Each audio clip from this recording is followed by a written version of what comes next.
Thank you for listening to the James Altucher Show on YouTube. You're going to learn all about peak performance from today's greatest influencers and how you can get there as well. I upload a new video every Monday, Tuesday, and Thursday, so please don't forget to subscribe and click on the bell notification so you don't miss a thing. This isn't your average business podcast, and he's not your average host. This is the James Altucher Show on the Choose Yourself Network. Today on the James Altucher Show. We try to restore the sense of mystery to the human psyche. In other words, what we're really trying to get our readers to consider is that there are deep, deep parts of you that you're not conscious of that may seem like problems, but they're actually resources that you've never tapped into before. Once you can forge a relationship with it, it becomes this incredible resource that allows you to do things that you never thought you could do before. And what the tools are for is to bring up that force that you've never had access to. I think a lot of the visualizations you recommend are very powerful. They're around what I think is a very simple idea, which is distancing yourself from these pains and these struggles from who you really are. Exactly. Like, you start off the book talking about how we can best bring to life the living force that's inside of us. I love it because it makes me think of the Force in Star Wars, and it makes me think of, oh, if I apply these tools, there's infinite power at my disposal. And what would you say are the techniques that you like the best that really does let you feel the force? Very happy to have with me today on the podcast, Barry Michels. We're talking about your book, Coming Alive, 4 Tools to Defeat Your Inner Enemy, Ignite Creative Expression, and Unleash Your Soul's Potential, which is an excellent book. I've already applied several of, you discussed these 4 tools. I've already applied all of them, and it's great. But I first read you in your first book, or your earlier book, The Tools, 5 Tools to Help You Find Courage, Creativity, and Willpower, and Inspire You to Live Life in Forward Motion, which came out in 2012. I was telling you earlier, I used that book very, very specifically. I've always been a public speaker for like the past 20 years, but I had to give this one talk that terrified me, and for whatever reason, for a variety of reasons, and your tool in the tools called the shadow. I think there was another name for it, but it's called inner authority. Inner authority, but you talk about how you split apart your shadow self, the self that has all these fears, and then you show very much compassion and love towards this shadow, and then it's no longer your enemy; it's kind of your partner if you have to give a talk, for instance, or go into a scary situation. And I find that these, people could laugh at these visualization techniques, but I find that they're very useful. They give kind of this inner relaxation that are very targeted for specific situations. Yeah, I think that people can laugh at it sometimes because they're only looking at it as a visualization, and really, we try to restore the sense of mystery to the human psyche. In other words, what we're really trying to get our readers to consider is that there are deep, deep parts of you that you're not conscious of. That's why they call it the unconscious, that may seem like problems, but they're actually resources that you've never tapped into before. And this is what I love about the idea of the shadow, is it's something you feel generally, you feel a little ashamed or guilty about your shadow. But once you can forge a relationship with it, it becomes this incredible resource that allows you to do things that you never thought you could do before. Well, I think there's probably a couple of reasons, and correct me if I'm wrong. One is, obviously, self-awareness is very important. Like, why are we doing the things we're doing? What things from our past might trigger anxiety in the present that then makes us make bad decisions for the future? But I think also, I might say to myself, oh, I'm feeling really scared about giving this talk. I kind of want to run away. But when you're forced to kind of congeal all these fears into one place, it really forces you to think, well, what are these fears? Why am I feeling these fears? So, and you talk about this in Coming Alive, this idea of when things are going wrong, label as much as possible what's happening. And it's this very meditative practice of, okay, I'm feeling anxiety. I probably shouldn't make a decision right now. or I should be careful I'm not making bad decisions. So even just labeling what your emotional state is at any given point helps you to live a more functional and effective life, I think. Absolutely. It's enormously helpful. The moment, I'm, by the way, the opposite of you. I'm terrified of public speaking. I was only forced into it, frankly, when the tools became a New York Times bestseller, and we had to go on the radio, on Charlie Rose, on Dr. Oz, et cetera, et cetera. And labeling was incredibly helpful because the moment I labeled my anxiety, which really anxiety isn't the right word, it was more like, get me out of here, I'd rather die than do this, right. kind of thing. The moment you label it, it doesn't necessarily go away, but it's not you. You are the one who's doing the labeling. So it pushes it away from you just enough for you to have a little bit of distance and a little bit more sanguine attitude. It just gives you a little breathing room to say, it's okay, I am scared, there is a part of me that's terrified, but I can still proceed, kind of thing. In a way, it has to do with a deeper concept about the human psyche, which is we are never just one thing. When you're really enraged, you're never just that rage. When you can label the rage, there's a part of you that's separate from the rage that's labeling it.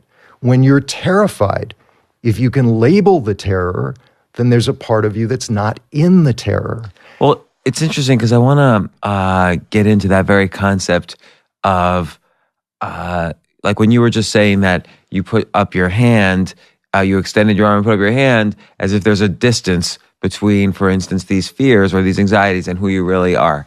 And I think a lot of the visualizations are all about, that you recommend in both the tools and Coming Alive are very powerful, but they kind of are around what I think is a very simple idea, which is distancing yourself from these pains and these struggles from who you really are. Exactly. And then it's so understanding that, it's almost like, I think the tools are very good because in both the tools and Coming Alive, because they kind of are going after one, each one is going after a different type of problem, but they're still all around this idea that you can also just visualize, oh, the world's a big place, times, the universe is 14 billion years old, this is not that important, I'm going to distance myself from this minor worry about whether my daughter is speaking to me or not, or whatever. Exactly. So you're bringing up another point now, which is that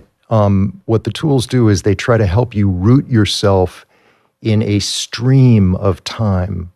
Part of what powerful emotions do is they create the impression that what's happening now is of absolute life and death paramount importance, whereas we know that tomorrow you probably won't feel that way about. It's so true. Like so many times, this is just a common situation, but so many times, let's say it's Friday afternoon and a boss or someone who has some power over you leaves a message at 4:59 p.m.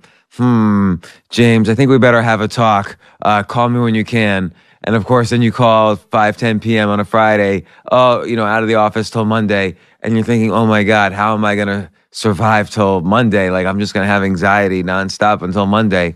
That's like a regular occurrence, but there's ways to deal with it. Can I tell you a personal story? Sure, of course. This is sort of ridiculously personal, but my mother was just an extraordinarily difficult woman. She was what in psychiatry they would diagnosed as a borderline personality disorder, which meant that she had wide mood swings, within the space of like days. And so when I went off to college, I was the youngest kid and I was the closest one to her. She really felt abandoned. And she would go through these swings where she would call me. And, back then, I think we had phone machines, not voicemail. And she would leave a message on my machine enraged at me for some abandonment. I hadn't called her enough, and I was a nice Jewish son. Believe me, I called her enough. And so that would be the first message. It would be enraged. And then the next message would be like a little less enraged. And then the next message, maybe Saturday night, would be, where are you? I'm worried about you. Where are you? Why haven't you called me back? Kind of thing. And I never called her back when she was in these states because I knew I would just get more abuse. And then by Sunday evening, she would be crying and saying, I need to talk to you. I know I've been really bad. I am so sorry, et cetera, et cetera. And one time I just kept the whole weekend worth of messages, and I would replay them to myself to remind myself that first enraged message, which used to make me terrified and also enraged back, that was going to evolve into something else. And we were going to have a good relationship after this, and it was all going to be okay. So it speaks to that point of you don't need to get trapped in what's happening in the present if you can keep the perspective that the future is going to have many, many more present moments that are a lot more sanguine than this one. Yeah, that's really interesting. And again, that speaks to the process of labeling. So instead of saying, oh my God, she's enraged at me and I'm enraged back, I'm going to call her and tell her not to do that anymore. You're able to say, okay, that was call number 1. I've seen this 1,000 times. Exactly. I'll wait till call number 4. Exactly. And so, and you're able to kind of put things in perspective. And I think, but the other thing about self-awareness, particularly when it's rooted out of, when your anxieties and are being rooted out of previous trauma, is that there are blind spots to trauma. You don't always recognize that you're traumatized, and this is why you might be feeling anxiety about something. Yes. And I think part of these visualization techniques is to say, okay, I'm not going to know why.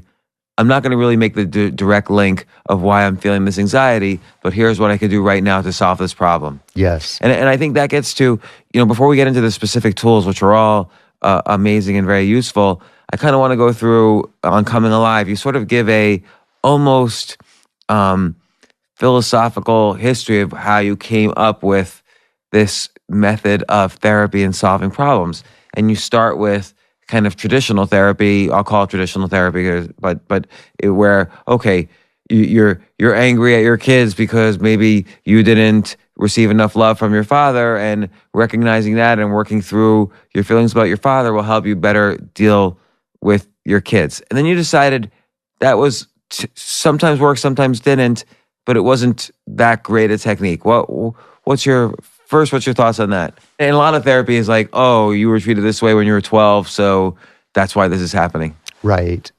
I feel, and Phil Stutz, my co-author, very much agrees with this, and I think, really introduced me to this notion that traditional therapy works on a sort of causal continuum, if you want to use that word, meaning that the underlying assumption of traditional therapy is that if you can uncover the causes of your problems, that will solve your problems. And this always made me wonder, because I don't know how figuring out how I got this way changes how I am. I still am that way right now. I guess you could say it could be I'm just going to play devil's advocate. It could be a distancing technique. So for instance, if I feel a certain way about, let's say when I was 14, every single girl I asked out rejected me, it could make me afraid to ask a girl out when I'm 50. Absolutely. Or a woman out when I'm 50. Absolutely. And so just recognize, like labeling. And I'm not against understanding how you got the way you are now, but it feels to me like change happens in the present. In other words, no matter how well you understand how you got the way you are now, you have to do something different now. If I'm afraid to talk to girls, I can understand why I'm afraid to talk to girls and how that, was caused by my past or whatever. But I still need a force, courage, that's going to get me to go up to a girl and talk to them. And what the tools are for is to bring up that force that you've never had access to before. Right. So in this particular case, I'm just hypothetically saying, maybe it's a help, maybe it's a not, to understand where your current fears come from. But whether you understand it or not, using, let's say, the tool from Coming Alive called the Mother tool might help you get through that fear regardless of whether you know the causes or not. Exactly. Or the reversal of desire from the first book. Describe that one again. I don't remember. It's the tool where you take the fear that you're feeling and you push it out in front of you and give it the form of a dark cloud. And then you move through the dark cloud with these screaming declarations. Bring it on. I love fear, and fear sets me free. And you get this feeling of, have you ever been really afraid to do something and something inside of you rises up and you just say, fuck it, I'm going to do it. That's the feeling that the reversal of desire creates inside of you. It's that feeling of, you know what, I'm fucking sick of being scared. I'm sick of being a coward. I'm going to do it. I'm going to go through it, kind of thing. And what you discover with the reversal of desire is that fear is not absolute. It's relative to the direction that you're moving in. If you move toward fear over and over again in your life, you're less afraid. Well, I like the analogy you use, which I relate to very much in the most recent book. I always I have a bad memory. Coming Alive, even though I just read it. I like the analogy you use where imagine a mugger with his gun at your head, and he says, "Give me all your money," and you, of course, give the mugger all your money. He's got a gun, and then often in life, that's not our choice to give the money. It's the mugger's choice. But often in life, we have these emotional guns to our head. Like, for instance, your mom calling you that first time, that's a gun to your head. You better call me or else I'm going to be even angrier. And so you feel like, oh my gosh, I should call my mom. And I think a lot of this is about so many times, like we go to a coffee, we go to a dinner, we placate our boss in a certain way, and it's not our choices, and people don't realize that adds up. Yes. That could be like, if you add it up all together, you lost 10 to 20 years of your life doing choices for other people. Yes, and it reinforces something else, which is when you take action on a fear or on some other neurotic emotion, you actually reinforce that fear. You're, in a certain way, you're saying the fear is valid because I'm acting according to it. And the converse really is also true.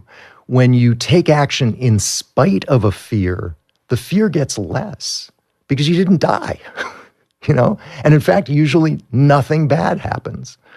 I told you I'm afraid of public speaking. When every single time I've spoken publicly, afterwards, I feel elated. And I'm much more willing to do it the next time because nothing terrible happened, kind of. Well, actually, I want to continue at first with the history aspect of how you kind of the intellectual genesis of where you came up with these techniques. Then you talk about cognitive behavioral therapy, which in general I like, which is, okay, you could sit there all you want talking about your mom and your dad and what happened when you were 5 years old, but at the end of the day, you have a problem. And this is the problem, and the therapist says, well, why don't you say this to your boss instead of that? And I kind of like the technique. And I'll tell you why I like it, because I feel then you're using the therapist as a statistician. Yes. So I had this situation, I'm having this situation with, let's say, my boss or wife or whatever, and the therapist has seen this 10,000 times. So statistically, what's worked and what hasn't, and he or she is able to say, well, why don't you say this? Because it's almost like you're using the therapy, you're throwing a situation, they pattern match into their database of tens of thousands of situations because they have thousands of clients over the years, and they're able to tell you what is probably the best answer. So I kind of like cognitive behavioral therapy for that.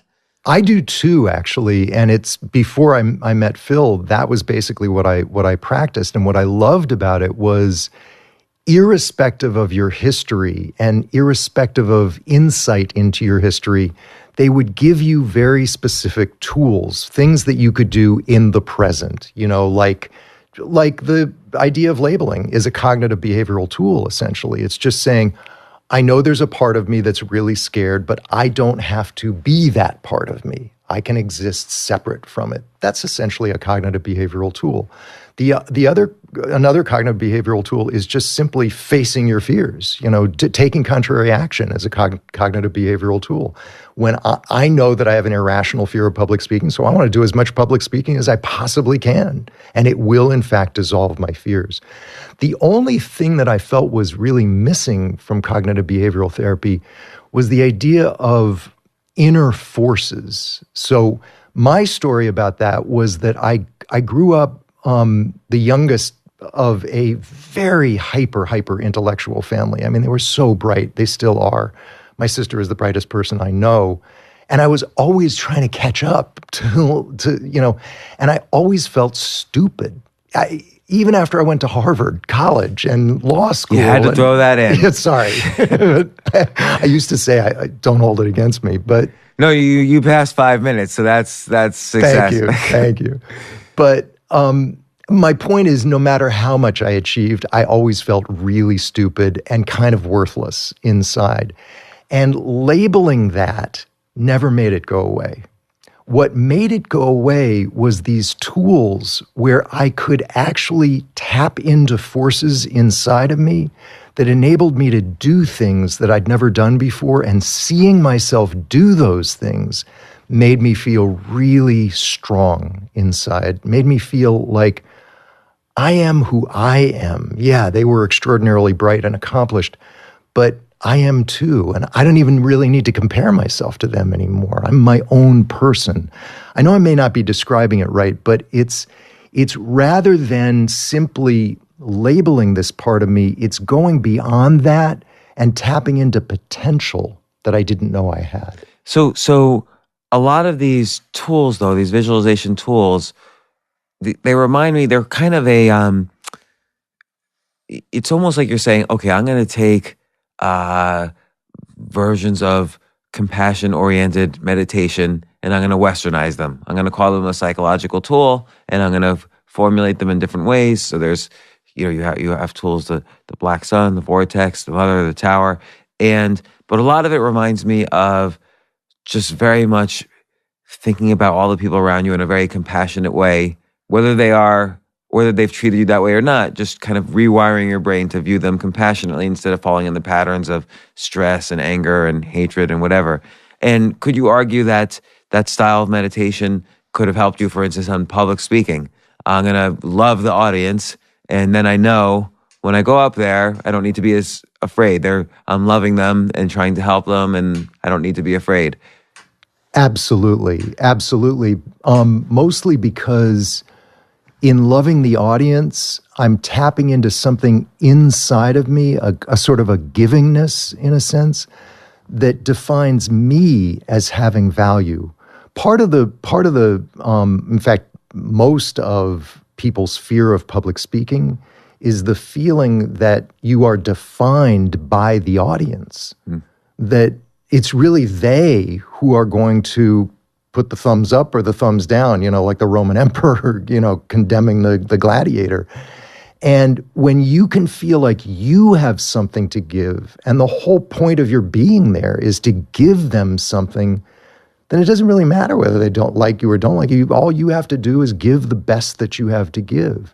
And that sounds conceptual, but when you can really feel that inside of you, and I feel that when I'm speaking publicly, like there's wisdom or juice or compassion or love inside of me that I'm giving to other people, that really shifts the reality. It's kind of like they're either going to receive it or not, or do whatever they want with it, but I'm here to give it, kind of thing. I think the moment a human being can feel like they have something to give, something inside of them, and they're going to give it out regardless of the response, they're automatically in a good place. I mean, that's why, I'm not an addict or an alcoholic, but I study 12-step groups because I think that they have a lot of wisdom in them.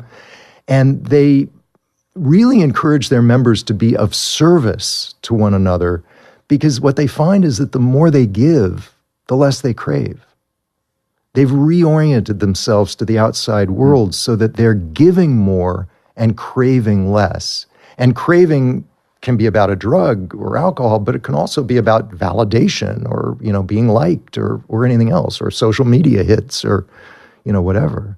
It's putting yourself in a more powerful position when you say, I'm defined by what I give, not by what I get back. So this makes me wonder, like, where we're all primates, and primates for 6 million years live in tribes, and the tribes are ranked from the alpha person to the omega person. And in tribes for millions of years outside of humans, tribes were only about 30 entities, 30 apes or chimpanzees or whatever, everybody knows their place in the hierarchy. You know exactly who is above you and who is below you in the hierarchy. And it's okay. You kind of deal with your place. And I find in this right now, we have this world where there's many hierarchies. Like you might have an Amazon ranking or your number of Twitter followers or whether your wife and kids love you. Like there's lots of different ways we look for validation. And like I've had points where I've been obsessed, meaning I'll be happy if, let's say I write an article, I'll be happy if a lot of people read it, and I'll get really not only sad, but just disgusted with myself if not a lot of people read it or not a lot of people share it. And I found the best way for me was to kind of diversify hierarchies. So if one hierarchy wasn't working, I'd go into another one. I'd find, okay, well, this isn't working today for me, but maybe this other one is working for me today. Where does that fit in terms of like, conquering this need for validation? Because we do need validation where we can't help 6 million years of evolution. Yeah. I mean, God, I have so many different responses to that. In order to be fully yourself, I think that you have to put the hierarchy aside, even though it's there, even though it's real. In other words, but it's almost impossible. Like our brains are wired for hierarchy. It is and it isn't. I mean, you mentioned the shadow earlier, and I find that the shadow is a very, very effective. Just to back up for a moment, what the shadow is a different being living inside of you. I know that sounds weird and strange, but it consists of whatever it is you're most embarrassed of, self-conscious about, ashamed of, and also whatever you're guilty about, things that you've done, things that you've wished you could have done, wishing evil on other people, whatever it is. It's a dark part of yourself. Now, obviously, it doesn't have a separate physical body. It's not like a head sticking out of your neck, but it does have a separate identity. It's sort of the opposite of you, the you that you want to present publicly. Now, if you maintain the stance that most people maintain toward their shadow, which is, I'm ashamed of it, I feel guilty about it, I'm going to hide it as much as I possibly can from everyone else, then you are reinforcing the hierarchy in essence, because what you're saying is, God forbid they see my shadow.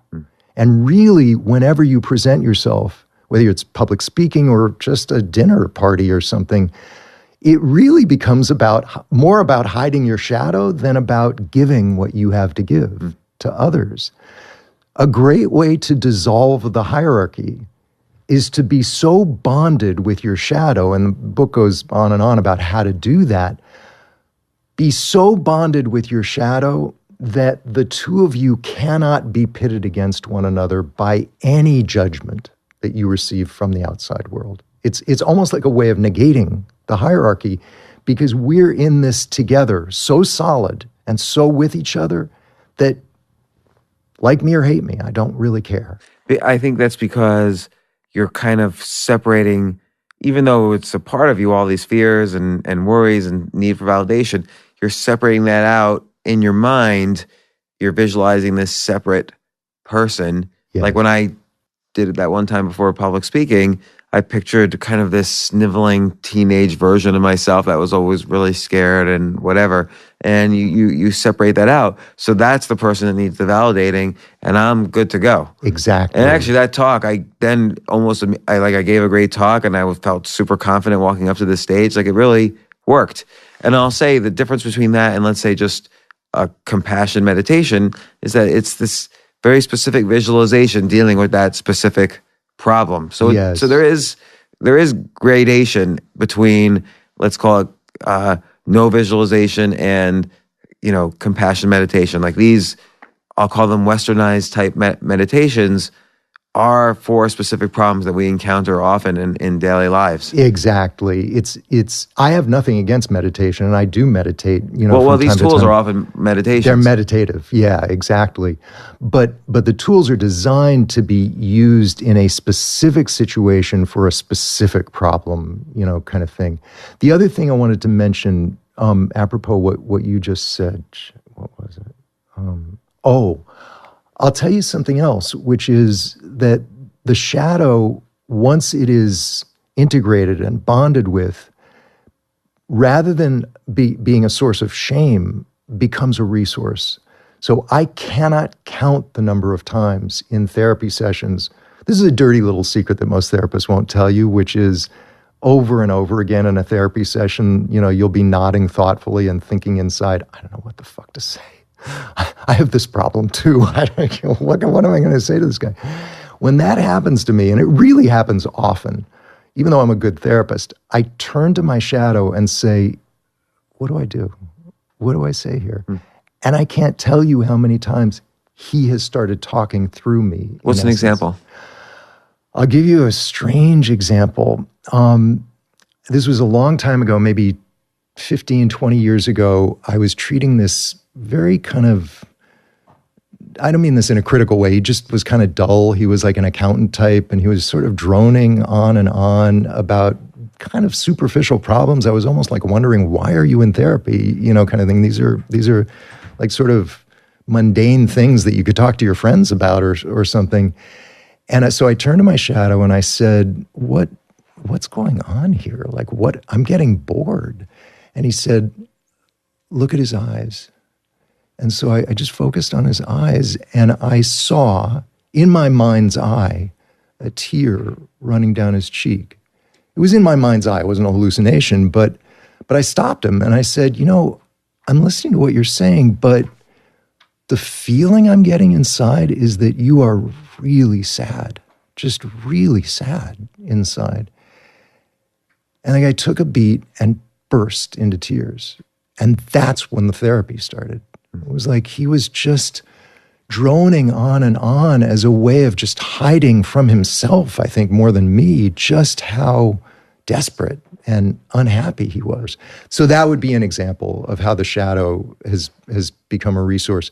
The other thing is I tend to be kind of like a nice person. And so when I feel like a session isn't really like truthful and deep, I'll turn to the shadow and he'll say, be honest.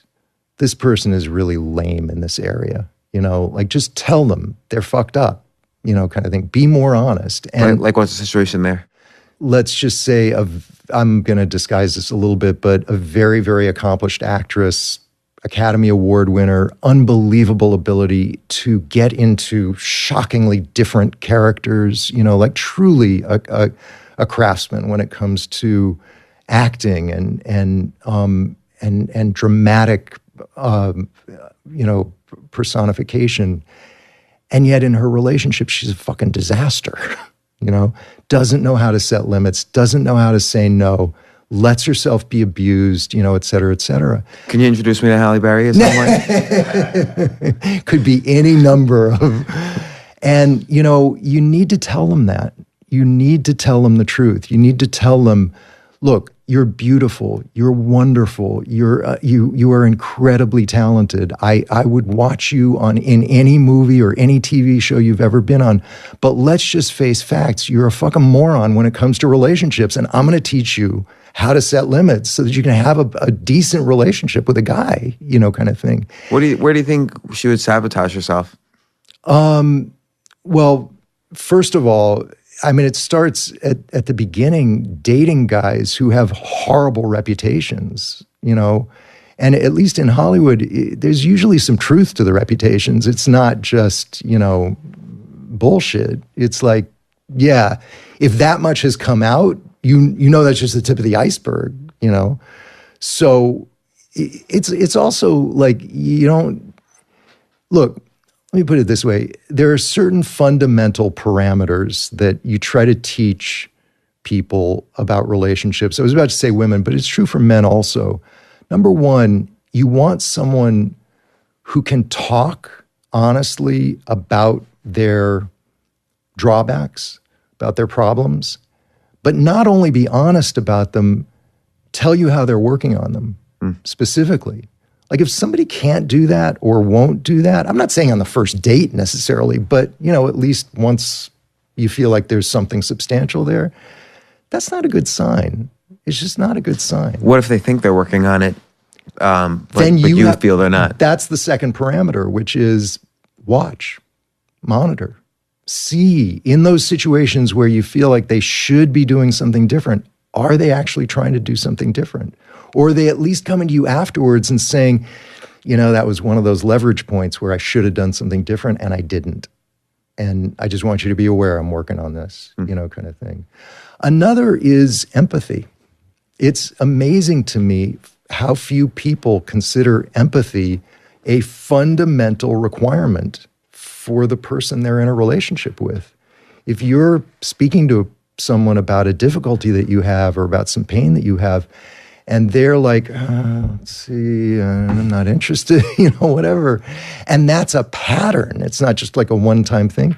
That's a very bad sign. Like, why would you want to spend your life with someone like that, kind of thing. So there are fundamental parameters that, for whatever reason, these people didn't pick up. Maybe they didn't see it in their parents' marriage or whatever. And usually it's because they don't actually feel entitled to those things. Entitlement gets a bad rap in Hollywood because people are so over-entitled. But in relationships, women, especially in Hollywood, don't feel entitled. They don't feel entitled to attention. They don't feel entitled to empathy. They don't feel entitled to certain basic things like, I don't get hit. I don't get, sexually harassed. I don't get abused, It's shocking to me, and not just in Hollywood, but of all of the women that I've treated throughout my career, I would say that 80% of them have been sexually harassed, sexually abused, or molested by members of their family. And how does someone like that's such a traumatic thing, how do they really get over it? Because, they're going to be in intimate relationships with men, so there's two things that can go wrong. They end up, and this applies in both directions really, but they could end up with somebody who's like the person who treated them poorly because that's what they're used to, and they're trying to get validation from the prior person, so they go out with someone similar. Or if they are with someone who's a decent person, they can't get over the trauma enough to really have a regular relationship with them. I don't know what regular means there, but, roughly. Yeah, it's a great question. And I mean, the answer is probably hours long, but to summarize it quickly, number one, make sure that you're not continuing the pattern, because every single time you forge a relationship with another abuser, you're reinforcing that trauma. You're letting it happen again. Right. So that now you're going to the second situation where you succeeded in finding someone who's a decent person, you're in a relationship with them, but still all these past traumas trigger so many different things. And I hate to be one note about this, but that has to do with the shadow. So the shadow of a traumatized person feels betrayed, not just by the traumatizer, but by you, because you let it happen. So especially if you were an adult when it happened, you didn't set proper limits. And so the shadow needs to be reassured, number one, that I will not let that happen again. Number two, I will be sensitive to your fears and move forward at a pace that you're comfortable with. And if the guy doesn't like it, fuck him. Tough. I'm damaged, and my job is to protect you from further damage. So I'm not, and again, this goes back to the public speaking thing. I'm not going to care more about the other person's sexual gratification or whatever it is than I care about you. You're a part of me. You're my first loyalty. You're my primary charge, in a sense. And then number three, as things begin to develop, and I've seen this over and over again, you're going to find reasons to sabotage this. And they're going to be all kinds of reasons depending on who you are. They may be, it's interesting that women who have been abused often become hypercritical of men who don't abuse them. I don't like the way his breath smells, or I don't like the way he chews, or whatever. And it's all just a way of getting out of real intimacy, because that's what real intimacy is. You're not only going to experience your own shadow, you're going to experience the other person's shadow. Wow. What a trip that is.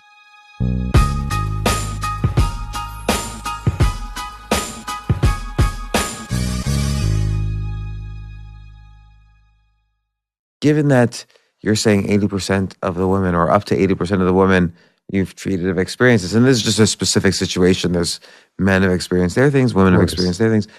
How would you advise the men who are going out with one of these 80%? Because then most men are going out with or married to a woman who has had some kind of trauma, and might not understand the pacing or might understand the forms of sabotage or whatever. So I see what you're saying, like, screw them if they're not fine with your pacing, but men can be confused too. Yeah, and look, men have to kind of answer a threshold question, which is, am I up for this? Because it's work to be, I mean, look, I haven't been abused and my wife hasn't been abused, and it's work anyway. I mean, relationships are hard. Relationships to me are the hardest thing anybody will ever do in their life. Why is that? Like, you would think two people meet, oh, I love you. Like they would, okay, live happily ever after. But that doesn't really happen. No. In fact, actually, it gets really bad after that. It gets really bad after that, yeah. And not bad in a sense that, there's betrayal and beating and all that, but just like the emotional maze that you go through when you're trying to entangle your life with somebody is very difficult. Because, I think that there is no situation in life where you are as nakedly vulnerable to another human being as a relationship. It's scary to start a business. Don't get me wrong. It's scary to go to war, or be a soldier, whatever. There are certainly really legitimately frightening experiences. But to live with someone, wake up next to them, go to sleep with them every single day, to have children with them, that is more revealing than anything else you will ever do in your life. And so so you're going to see parts of the other person that you really didn't want to see, and they're going to see parts of you that you didn't really want anyone to see. And that's very, very difficult. Most people go into relationships thinking, just like what you said, it's going to be love, this is going to be great, et cetera, et cetera. But they forget that vulnerability is gonna result in you feeling injured from time to time. The other person is gonna feel injured. You're gonna feel like, well, I didn't injure you intentionally, so get over it, kind of thing. Then they're gonna feel even more injured because you're telling them to get over it, And that's why, so much of my work is about relationships, whether they're business or, more often personal, is because it's really difficult to sustain love, through that. In a sense, it goes back to the earlier discussion we had about love, compassion, and outflow. Relationships are the arena where that is absolutely the most important thing. Because if you can't be in an outflow, loving, compassionate, trying to understand the other person, even when every fiber of your being says, fuck this, I hate this, I don't want to do this, or I'm hurt, or he's wrong, or she's wrong, or whatever, that's what makes relationships work. So in Coming Alive, you give 4 tools for dealing with various different problems, and given how the importance of relationships, which tool would you recommend in general? Like, I seem to be miscommunicating with my loved one. And at that point, by the time someone's saying that, they're probably not that rational. They're probably either angry or scared, or like you said, feeling injured or feeling sad or feeling lonely. So first they've got to label that this is how they feel and that they need some help instead of kind of ruminating over the actions of the other person over and over again. So what tool would you recommend from Coming Alive? It's a great question. Unequivocally, the mother tool would be the one that I would recommend. I was going to say that as well. If you did not say that, I was going to say that. Yeah. Because do you know why you were going to say that? Yes, because I've used it, which is if I'm seeing somebody and there's some problem and I find myself ruminating, well, why did this person say this or that person? If I do it slightly different than you recommend in the book, but it works out to be the same thing. I visualize that I'm their mother, and then I have then suddenly the lens of which I'm looking at them is a whole different type of care and, kindness than if I was, their partner, their romantic partner. Yes, I think that's really insightful. If you want to say it another way, what I feel is that it's best to think of all relationships as actually having three members. So instead of being a dyad, it's actually a triad, a triangle. And the member at the top is the mother. Now, the mother, just for people who haven't read the book, doesn't mean your biological mother or your parent or any human being. It really is what Jung called an archetype, which is the quintessence of mother energy, which, could simply be said as unconditional love, unconditional safety, and confidence in your potential, regardless of what you think of yourself. Now, think of it, if you can tap into some energy that loves you, wants to keep you strong and safe, and believes in you, no matter what's happening in the world, then you can deal with injuries much more easily. You can deal with misunderstandings more easily. If you could really feel that, and that's what the tool is for. But if you can really feel that every moment of every day, then when my wife's in a bad mood, or when she's accusing me of something I don't think I did, or when I'm angry at her or whatever, I can calm down at least and communicate it in a simpler way. If you want to say it the other way around, because we live in a time in human history where we are ultimately materialists, meaning that we think of the material outside world as the hegemonous world, like that's where everything counts and everything matters, we look to each other for that kind of love. And there's no way we can give it to each other. We're all just imperfect human beings. If I look to my wife for the kind of love that I should be looking to the archetypal mother for, forget it. There's just no way. She's too busy, hassled, worry about her own shit. I'm just not going to get it.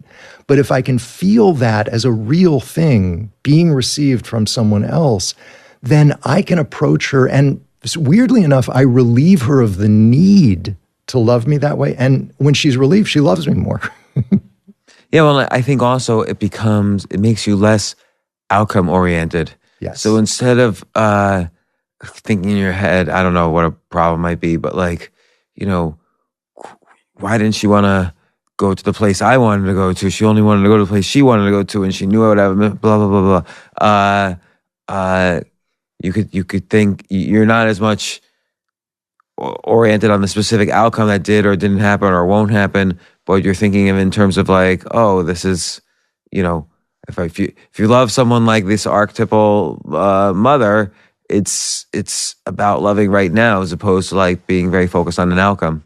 It's a great example. In my case, I came out of this slightly crazy family, a control freak. I'm already pretty obsessive. Like when I walk into a room in our house, without even having to work at it, I automatically know what's out of place, kind of thing. I no longer feel compelled to put it in, back in place.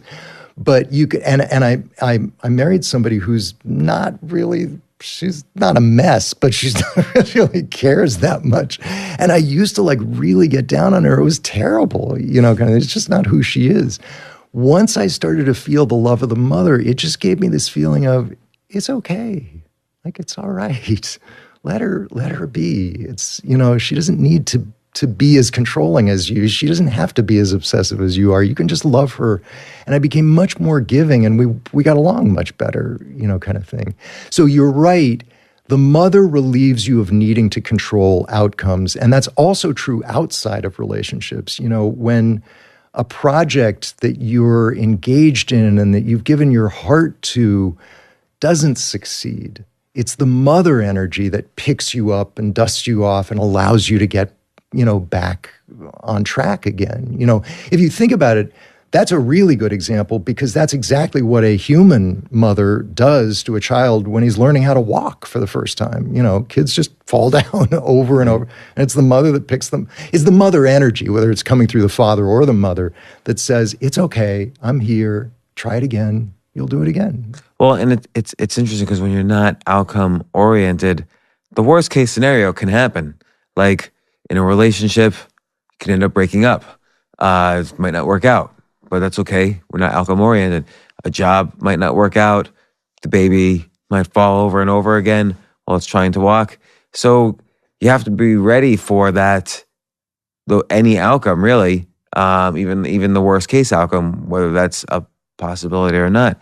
But I think, again, kind of doing that tool in the book helps you able to deal with those worst case scenario outcomes, which you couldn't have avoided anyway. Yes. But if two people are meant to break up, no matter how much loving kindness you apply, then they're going to break up. Yes. They're certainly not going to stay together if you get angry as opposed to, being loving. Totally. So can I bring up another area where Sure. it's very useful is parenting, because parents, I think now are under more pressure than they've ever been under to produce perfect kids. And it's horrible. It's really horrible. And for me, at least, what enabled me, I think, not to give in to that trend was the archetypal mother. In essence, the archetypal mother allowed me to be an imperfect parent because I knew I was, and there was no way I was going to be perfect, and to just simply love them for who they were, regardless of how they turned out. Parenting is one of those situations where the outcome, quote unquote, feels like it's so high stakes that it's almost impossible not to get invested in it. But you can't, because success means they're no longer doing it for you. They are full individuals in and of themselves. So the ultimate goal is to let go. It's not to take credit or to hold on, to the thing. And it's only if you're getting the love and the sense of who you are from someplace else that you can actually allow that to happen. It's funny because I think it's very funny how every parent always finds something in their child that the child is the best at. Like, oh, my son just won his high school's archery competition, or, he's straight A honor roll student and I'm so proud. So, we're filming this podcast in a stand-up comedy club. I often do stand-up comedy downstairs, and I have a joke that works most of the time, which is that it starts off basically saying, my kids are at best, on a scale of 0 to 10, a 3 or a 4. Whether it's looks or intelligence or charm or creativity, 4 tops. And people well, what did he say? And then they start laughing after the first gasp, and then I go off from there. But that's it works. Hilarious. My daughter actually taught me my philosophy of parenting. She's a stand-up comic in LA. Oh, really? Yeah, in LA. And she wrote me this Father's Day card about 5 years ago that started, "Dear Dad, happy Father's Day. I love you. Thank you for fucking me up enough to be a stand-up comic, but not enough to be a stripper." Which to me is my whole philosophy. That is funny. It's like, you're going to fuck up your kids. Just try not to go too far, kind of thing. That's great. I have told that to so many parents, and it's such a relief for them to hear, because it's kind of like, you're not going to be able to not pass on some of the shit that you have. You just don't want it to go too far, kind of thing. So a lot of the things that I like you start off the book talking about, how we can best bring to life the living force that's inside of us. And from a marketing point of view, I love it because it makes me think of the Force in Star Wars, and it makes me think of if I apply these tools, there's infinite power at my disposal. And what would you say, are the techniques, or what's the technique that you like the best of the 4 that really does let you feel the force? So I'm asking a naive question, but no, it's a great I do question. like the way the book started off, focusing so much on we have this active living force inside of us. Yeah, and I love Star Wars. Yeah. I mean, the truthful answer is there are other tools that I use to feel that force even more than the 4 that are in the book, but the black sun, which is in the book, is probably the tool that I use the most. It's a tool that's designed, to restrain your impulses, whether you have, and we all have impulses, whether it's alcohol or cigarettes or anger, exactly. Your impulses can be reactive. In LA, it's like flipping people off in traffic. And whatever impulses you have are a kind of a discharge of the life force They leave you needing more, essentially. In other words, the more you give into impulses, the more you want to give into them, in a sense. Impulses are, it's almost, and it's not for nothing that they used to be seen as the tool of the devil, because they're this funny thing where the more you gratify an impulse, the stronger the impulse is the next time. It's not like you actually are satisfied. You know, like I love sugar cookies. I can't just have one and then be satisfied. I want one tomorrow and the next day and the next day. Whereas the more you restrain your impulses, the more the impulse energy sort of transmutes itself inside of you, and you become very, very powerful. The force becomes with you, to use, the Star Wars terminology, instead of against you. And that's called dynamic inversion in the book. It's just literally over and over again, if you can restrain the impulse, and the Black Sun tool is designed to help you restrain it at the moment you're experiencing it, it builds up and builds up and builds up inside of you so that you have more to give, more energy, more life force, and more ambition, frankly. It's one of the reasons, again, I mentioned 12-step groups. If you study people in their first year of sobriety, they almost always experience a renaissance. Their relationships get better. They finally start doing all of the projects that they were interested, in doing. I treated a guy who was a longtime addict, and the first year of sobriety, he won an Oscar-winning screenplay. It was just bang. He was just, there. And it's proof that this transmutation can occur, inside of you. So whenever I get an impulse, mine tend to be mild. There's like I'm like a Jewish guy. I don't really indulge that much. But when I get the impulse and I can transmute it, it's a tremendous feeling. So maybe describe the Black Sun technique. Yeah, sure. So the Black Sun is based on the idea that you wouldn't feel impelled to get something outside of you, again, whether it's a drink or a cookie or another donut or whatever, you wouldn't feel impelled to get it if you weren't missing something inside, right? It would be more take it or leave it. It would be more like a choice.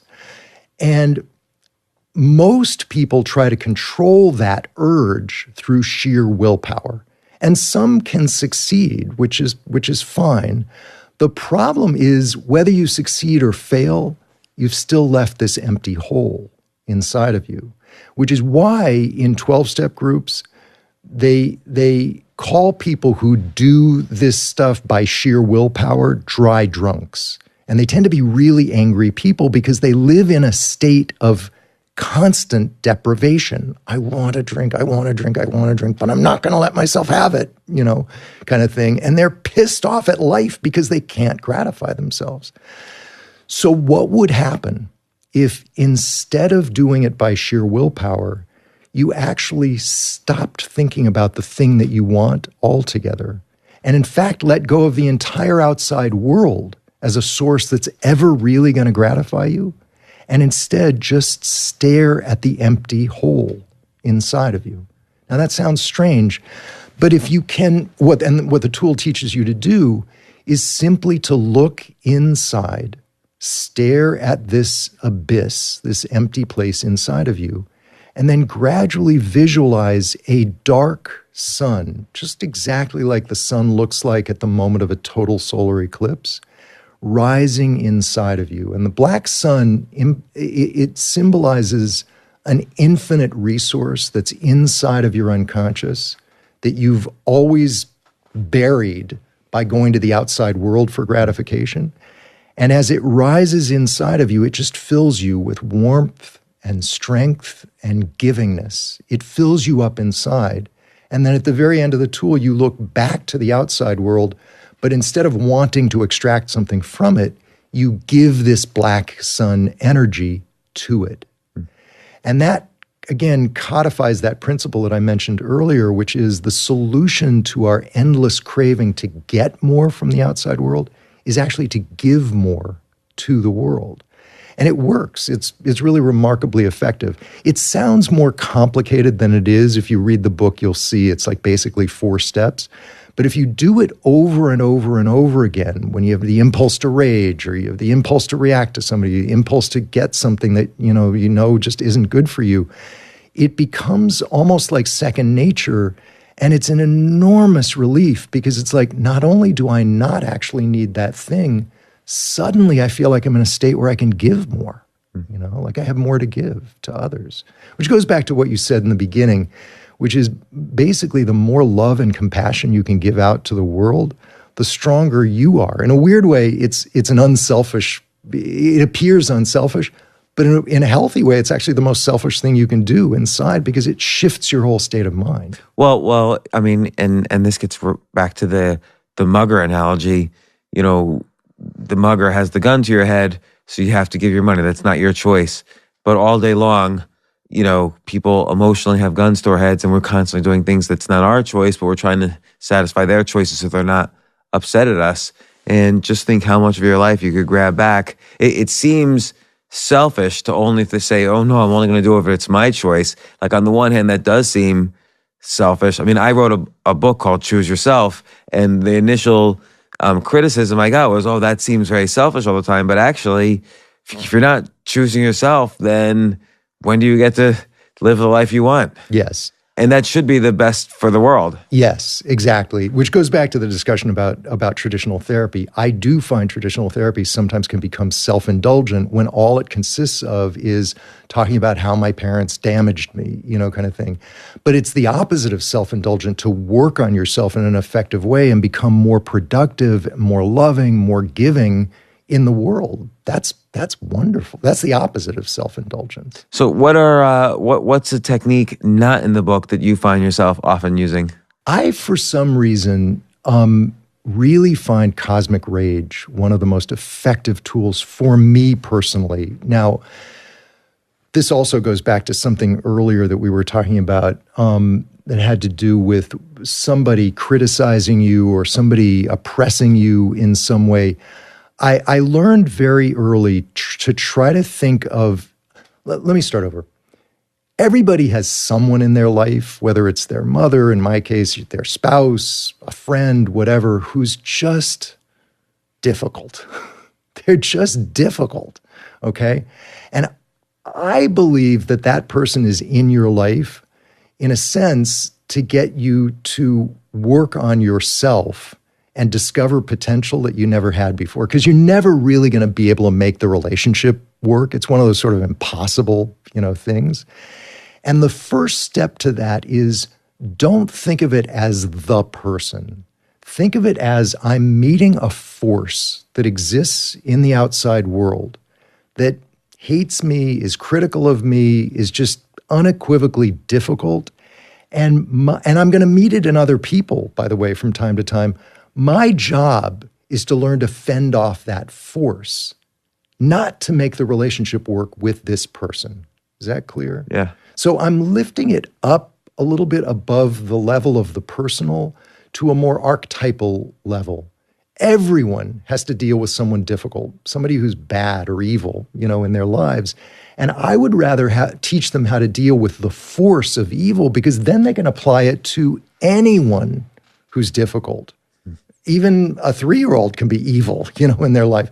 And if they can deal with the force rather than trying to get along with the person, then they can evolve and become much more powerful and much more confident, frankly, in life. So what's the exact mental process like when you're dealing with? So let's say my mother's dead, but let's say she was alive and she calls me and she starts ranting and raving at me. What I immediately do is I see my mother, but I see her surrounded by a dark, malicious force that is trying to undermine my confidence in myself. It's trying to get me to be anxious and scared and insecure and feel attacked. And, this could work just as well with a mean boss or, something like that. And I make her smaller and smaller and smaller, so she disappears. So all of a sudden, I'm just facing this dark, malicious force. And I remind myself, this force has attacked me my entire life, and it has turned me against myself. And what I need is a counter force with which to push the dark force back. And that counter force is rage. If you think of rage, it is, number one, our normal human reaction to unfairness. But here, I guess you're aiming the rage not at your mother. Not at all. But at this at the force. Dark cloud that's Exactly. And all the rage does is it doesn't get rid of the force, but it pushes it back beyond a perimeter so that there's space in front of me. Now, space is a very important concept for a human being. When we talk about space, we're not talking about physical space. We're talking about the psychic space where you can be confident, where you can be yourself regardless of what's going on in the outside world. That's what space really is. When you can push evil back beyond that perimeter and feel this space opening up in front of you, you can feel like, I am who I am. I'm strong. I don't really give a flying fuck about the way you're treating me or what you think of me or anything else. And that, to me, is a very powerful tool. The reason it's rage, and people often have a problem with rage because what they've experienced is rage directed at another human being. And I just want to make it clear, I'm never saying rage against another human being. But rage is the best force to use against a force that's trying to undermine your confidence, that's trying to turn you against yourself or make you feel insecure. Because it's A, your natural human reaction, and B, it's a force that tends to repel things. Love attracts, it brings things closer to you. Rage pushes things away from you. I learned this actually from stand-up comics who I treated, who told me that before they got on stage, they would feel really, really nervous and they would really want the audience to like them. And what they would do is stand behind the closed curtain before it opened up and they would say, "Fuck you," to the audience as loud as they could, as a way of saying, I don't give a shit. I'm just going to give you what I give. That's it, kind of thing. And it liberated them. And I realized, holy shit, that's great. That's a tool. That's interesting. That's sort of the opposite of, let's say, going up for public speaking and loving the audience. Right. So, but they both kind of have the same. And they both work because you're activating forces inside of you. Because that's the whole thing is, it doesn't matter it's like whatever works is my motto of therapy. But what's key is that you feel something coming up inside of you to counteract our normal human tendency, which is to derive our worth and value from the outside. Whether it's love and you're pouring love out to them, or whether it's rage and it's like, fuck you, I don't give a shit what you think of me. Either way, you're defining yourself as a whole, separate human being who's got something to say. Well, I don't know if you realize this, but this entire podcast has been a therapy session for me. How much money do I owe you? Are you nothing? $600 an hour? If you work in New York City, you're $600 an hour. I could tell you from experience. But thank you so much for coming in. I feel like we've been trying to have a podcast for years because I loved the tools back in the day. Right. And then this book, Coming Alive, I got it as soon as it came out, and it's just great. I've read it twice over now when it first came out, and then more recently.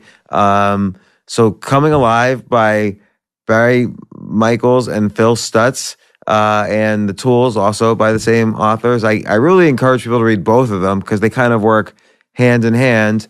And they're just incredibly useful, whether you use the tools or not, your discussion, and I do recommend using them. I've used them, but the tools you describe. But I just find the whole discussion of all these different types of common problems that people have, it's very interesting. It's very useful to learn and see and understand. So thanks once again, Barry, for coming in, and I hope you write the next book. Thanks. Cosmic Rage, chapter number 1. Yeah, I've got to write a book on that. Thank you so much. I really, really appreciate it. And I love your enthusiasm, and I love listening to your podcast, too. Oh, great. Thank you. You did a podcast with one comedian where you analyzed a joke that he tells. Oh, yeah, Gary The Goldman. greatest. I love that. Yeah, we took a 5-minute joke or a 6-minute joke that he had done on Conan, and I thought it was such a brilliant joke. And we spent basically 90 minutes breaking it down word by word. I've never seen that done, and it was so edifying. It was so illuminating. It was amazing. Oh, thank you. Yeah, no, that was a good one. Yeah. So, thanks once again, Barry. And the book is Coming Alive: 4 Tools to Defeat Your Inner Enemy, Ignite Creative Expression, and Unleash Your Soul's Potential. And of course, if you enjoyed listening to this podcast, you can subscribe wherever you get your podcast to the James Altucher Show. And I would really appreciate it if you did, because that helps me, helps you, hopefully helps everyone. And thanks again for listening.